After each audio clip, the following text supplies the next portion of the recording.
everyone! Share ko lang sa inyo, nandito kami sa palengke sa Malawarta. Malingki ang person, no? Diba? Pang 1 week na namin.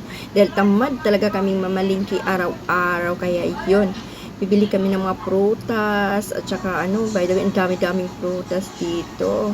Kumplito na, may popcorn. And of course, bibili din kami ng isda. At saka iba pa, pang ulam na namin, 1 week namin pang ulam. Ilagay naman sa rep.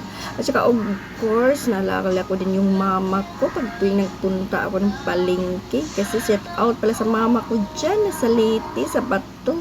Nagtitinda ng isda. Ma, I love you, miss na kita, charot. And of course, dito na, bibili din kami ng itlog sa tray. And of course, magawa ako ng bilo-bilo, kaya bibili din tayo ng langka, panghalo, pangpasarap, kasing sarap ko, charot! Pero mas masarap naman talaga ako, diba? Char-char.